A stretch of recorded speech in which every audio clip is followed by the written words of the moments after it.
SHAR rocket ప్రయోగ కేంద్రం నుంచి రేపు పిఎస్ఎల్వి C-58 రాకెట్ ప్రయోగానికి సర్వం సిద్ధమైంది. కాసేపటి క్రితమే కౌంట్ డౌన్ ప్రక్రియ ప్రారంభమైంది. రేపు ఉదయం 9:10 పిఎస్ఎల్వి C-58 నిప్పులు చెరుగుతూ నింగిలోకి దూసుకుపోనుంది. కౌంట్ డౌన్ ప్రక్రియ 25 గంటల పాటు కొనసాగనుంది. 418 కిలోల బరువు ఉండే ఎక్స్పోసాట్ కేరళ యూనివర్సిటీ విద్యార్థులు రూపొందించిన VIY నానాసాట్లని శాస్త్రవేత్తలు రోదసిలోకి పంపనున్నారు. భూపరితలానికి 650 కిలోమీటర్ ఎత్తులోని వృత్తాకార కక్షలోకి శాటిలైట్లను పంపేలా డిజైన్ చేశారు. అంతరిక్ష రహస్యాల కోసం ఎక్స్పోసాట్ రూపకల్పన చేశారు. టెలిస్కోప్ల పనిచేస్తూ ఖగోళంలో బ్లాక్ హోల్స్, పాలపుంతలు, ఎక్స్రే కిరణాలపై పరిశోధనకి ఉపయోగపడుతుంది. ఎక్స్పోసాట్ జీవితకాలం 5 ఏళ్లు.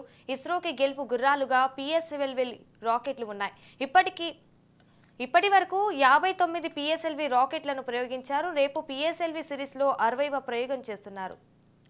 షార్ రాకెట్ ప్రయోగ కేంద్రం నుంచి రేపు PSLV C-58 రాకెట్ ప్రయోగానికి సర్వం సిద్ధమైంది.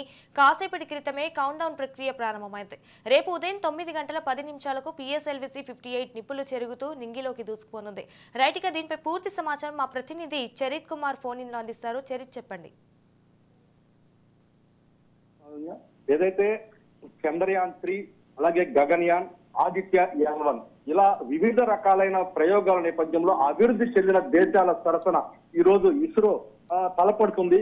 అభివృద్ధి చెందిన దేశాలకు ఏమాత్రం తీసిపోయే విధంగా ఈ రోజు ఖగోళ శాస్త్రంపై అధ్యయనం చేసేందుకు PSLV C-58 వాహక నౌక ద్వారా ఈ రోజు ముందుకు వస్తున్నటువంటి పరిస్థితి. పూర్తిగా కూడా అంటే జనవరి 1వ తారీఖు 2024 జనవరి 1వ తారీఖు ఈ ప్రయోగానికి శ్రీకారం చుట్టారు.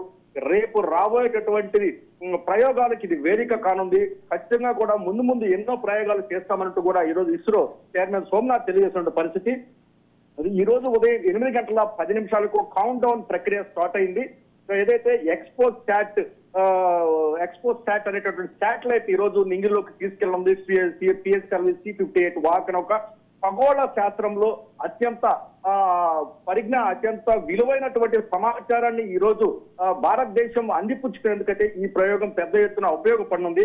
అంటే పూర్తిగా ఎక్స్రే కిరణాలు, అలాగే ఈ ప్రయోగం ద్వారా పూర్తిగా కూడా కీలకమైనటువంటి కృష్ణ బిలాలు, న్యూట్రాన్ స్టార్స్, అంటే ఈ రోజు ఖగోళ శాస్త్రంలో కాంతికి సంబంధించినటువంటి అనేకమైనటువంటి విషయాలపై అయితే ఈ ప్రయోగం వేదిక కానుంది.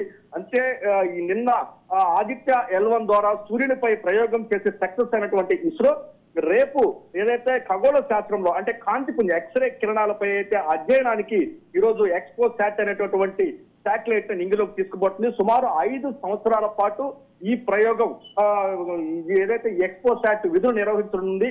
పూర్తిగా కూడా స్వదేశీ పరిజ్ఞానంతో ఇది తయారైనటువంటి పరిస్థితి అయితే ఉంది. భూకక్షకి అంటే ఈ ఎక్స్పోసాట్ అనే శాటిలైట్ ను భూమికి 500 నుంచి 700 కిలోమీటర్ల దూరంలో ఉంటే కక్షలో అయితే ప్రవేశపెడుతున్నారు. ఈ కక్షలో ప్రవేశపెట్టేంత వరకు తర్వాత ఈ ప్రయోగం సక్సెస్ అయినట్టు ఈ రోజు ఇస్రో చైర్మన్ తెలియజేస్తున్న పరిస్థితి. దీనిపై అయితే పూర్తిగా సర్వం సిద్ధం చేశారు అధికారులు. ఇస్రో వద్ద కూడా ఈ రోజు సాయంత్రం కల్లా కూడా ISRO chairman Somnath Satish Dhawan space centre కు చేరుకుంటారు. అలాగే రేపు జరిగేటటువంటి 9:10 అంటే ఈ రోజు ఉదయం 8:10 స్టార్ట్ అయినటువంటి కౌంట్ డౌన్ రేపు 9:10 వరకు కొనసాగనుంది. సుమారు 25 గంటల పాటు కొనసాగి 9:10 నింగిలోకి తీసుకెళ్లనుంది. Right, thank you for the updates Charith Kumar.